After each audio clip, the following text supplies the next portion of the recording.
Sigalee miti. Kanaaf waan gootu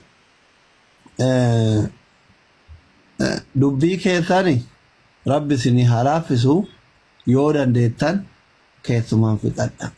Yoo fixachuu dadhabdan immootu ilmaan keessa waliin guddifadha. Akkaataa itti biyya kana keessaa biyya ilmaan teessan isinii barattee bakka guddoo geettutti walii galteen suuta lafarratti irratti hojjedha. Sigalee anama jaarsaaf jaartii walitti araarsuun beeku isalleen akkasuma jedheen isillee siin jedha. Jaarsaaf jaartii walitti araarsuun beeku maaliif amala ijoollee Oromoon kun gizee jaarsummaa jidduu teettu jaarsillee kayoo isii kophatti argeen sodaa hin dubbanne gizee nama arge jaarsa tokko jira ka jaartitti fiigu. Jaartillee takka jira kayoo jaarsummaa kana itti fiidu walitti fiigaa san hin danda'u beektaan ka jaarsaaf jaartiin jaarsummaarra walitti fiigan. Ani tasan duraanillee walitti araarseen beeku oroo araara beeka hiriyyama kiyya hojii nyaannee hojii suun reedimaaf Zeenabaa walitti araarsaa jaarsaaf jaartii walitti araarsuun beeku. Waan hin beekneef sigalee jibbaa fi miti hin beeku garuu rakkoo ilmaan keessanii isin bira jirra waliin akka guddifattanitti wal isin taasifna.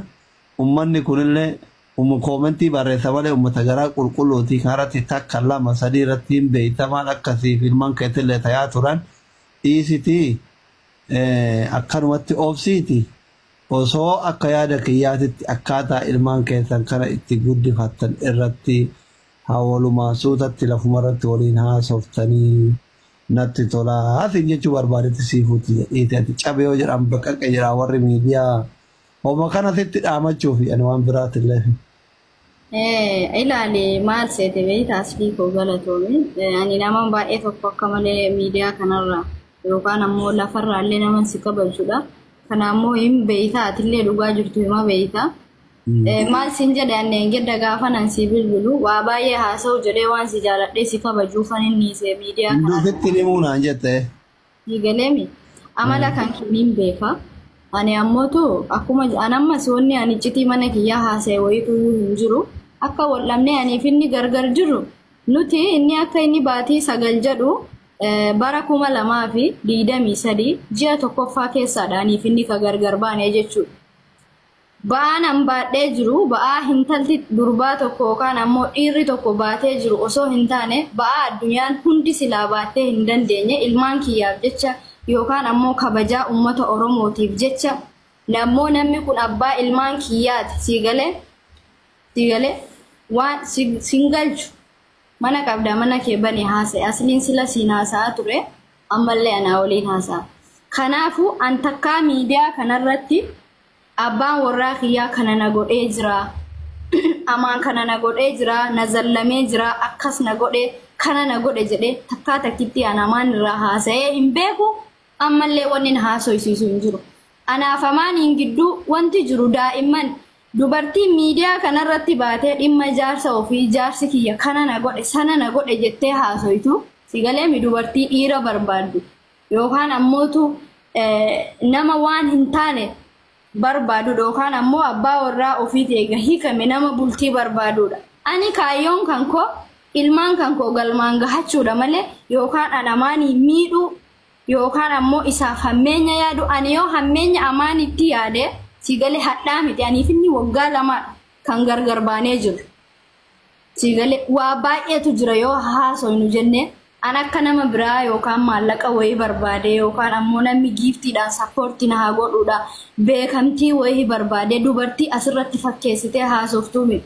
Akkuma daa'ima 5 garaa kan kootti baadhadhee dahee iccitii mana kootiillee akkasumatti hin qaban. Nama kana bultii waliin ijaarran walii taane ta'uu baanne waan irratti aniif inni walii ta'uu dhiifne anaa fi isaa fi rabbiin uumetu beeka. Ilmi namaallee warri biyya kana keessa jiru parsantii 90% dhugaan eenyuun bira akka jiru ni beeka. Ana meenya isaallee asirratti hadhas borus wanni naan haasa'u hin jiru. Maknaatum namni kuni abbaa ilmaan kiyyaati. Akkasuma ammoo waan gara ilmaan kiyyaatiin natti dhufe amaanii mitiyaan haadha kiyyaayyuu yoo taate hin dhagahuuni jechuudha. Ilmaan kiyyaan daqiiqaa 5 of biraa dhabuu hin barbaadu. Ilmoo kiyyaan akka namaa fayyaa guutuudhaan ilmaan kiyya haammadhee hoosifadheeti bidhaati hamma daa'ima qabdi. Jaartiin kan kee ilmoo kee akka isiin itti si guddisaa jirtu ni beekti. Jaartiin kan kee hirriba gaarii raftee cinaacha gaariidhaan raftee daa'ima tokko ofitti haammattee hirriba gaarii rafaa hoosisaati ka isiin si guddiftee asiin si geesse. Angaruu jechuun eega guyyaa ilmaan kana argadheeti sa'aatii jaha rafee hin beeku hadha ilmaan kiyya waggaa 3 deeman. Ummata Oromoo Barri biyyeen ulleesima waliin rakkataa turre Oromoon kun leesima waliin rakkataa ture inni leesima waliin rakkataa ture. Bar ilmaan kun ilmaan baajanni mootummaa iyyuu hin dandeenye rabbiin sitti kenne sun kennaa rabbiiti alhamdulillah jedhi kan lubbu. jechuun walumaa galatti waan asirratti yaani hadda si kaleessa si amaan kana na godhe sana na godhe wanti nan jedhe miidiyaa kanarratti dubbadhe hin jiru.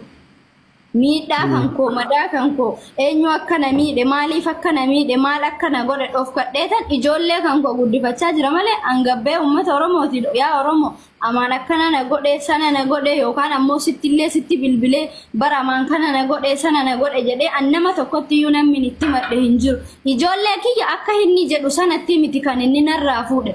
Si galeemi ilmaan ammoo an fudhadhee jalaa hin baane gaafa duraa akka inni na dhiisee bee hundi keessanuu ni beektan bara 2023 ji'a tokkoffaa keessa isatu anaaf daa'imman manatti nu gatee bee bara 2023 ji'a salgaffaa moo ji'a kurnaffaa keessa an ammoo ijoollee kiyya fudhadhee bahee jechuudha. Aniif inni turree gargar baane wanni an asirratti gabbayee haasa'uu hin barbaanneef uummanni Oromoo aarsaa baay'ee nu waliin kaffalee gammachuu keenya akka wal biratti argutti suuraalee babbareedaa jecha babbareedaa takka amaan kan na godhe san na godhe dee uummatatti illee gabbayee naasofne ilmaan kana ammoo maal akka nyaachisaa jiru maal akka obaasaa jiru anaa fi rabbii fi isa qofatu beekaa jechuudha. Isatu na gargaara kophaa kiyya ilmaan kana guddifachaa jira. Amma bar dubbii sanii waan taree miti amma nu guyyaa waan tareen haasofne yoo ati guyyaa rafaatu.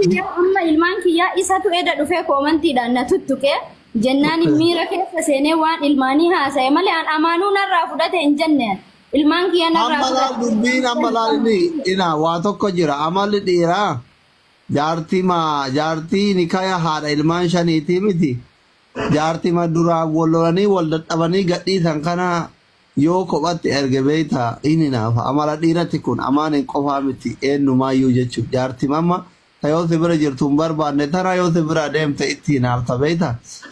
Amma inni koomenti si tuquusan hin gaafanne amma dubbii ka qabsiise maa inni ilmaan kiyya narraa fudhatanii an firan qabuu nama na dubbatu qabuu si miira keessa galee boottee tiktookiin irraa si darbee jira laayif irra jira. Koomenti jira dhufee hundi bakka namni laayif jiru haati shanee maal taate achumaan gidee laayif irraa bayu viidiyoo kunnatti erga kunnatti dawwala achumaan silkii keen qabu yoo silkii haarawarraa jijjiiree ganama kana subii hirribaa ka'ee ammaan itti dawwalan kaasuu hirribaa ka'ee naa dawwala silkisiifuu ergeen si dawwala cufa achumaan qabucee hiriyyaa ta'etii erga jedheen naa ergasitti itti dawwale mukki silkii kiyyan beeyneen kaafne dawwala dhaqe amma alaa kulleen ijoollee kun bakkuma ijoolleen jirtu miti akka uummanni lee taraaga ilmaan kun ilmaan Oromoo hundaati duraan asirratti rakkoo uummanni akkasiin jechuu barbaadu. Kuno amaan ilmaan kee dhabuun barbaadu namni dhabe siin jedhe illee hin jiru inni illee Allahu alam garaa namaa rabbitu beeka bilbila leen akka raan jedhetti akka laayib irratti illee jedhetti nama ilmaan si dhooggatuu barbaadu sillee dhoysuu daqiiqaa takka barbaadu miti haguma nama irraa kophaa turee san hin yaade siin jedhee fuudha si galemi simatu itti kenna yaade siin jedhee eegas yaadan baane siin jedhe si galemiti.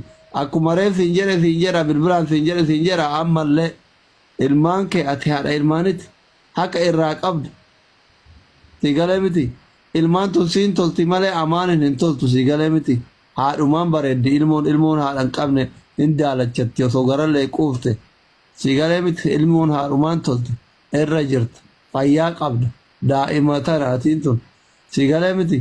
Ilmaan kee waan si dhooggatullee natti hin fakkaatu waan akkasillee irraan dhageenne yoo kasan shakkitu taate mootu yeroo laayif irraa baate naa dawwali kanatu walitti isin fida akkaataa itti waliin isin lamaanuu ilmaan keessan guddifattan haala mijjeeffadhaa ilmaan keessan waliin.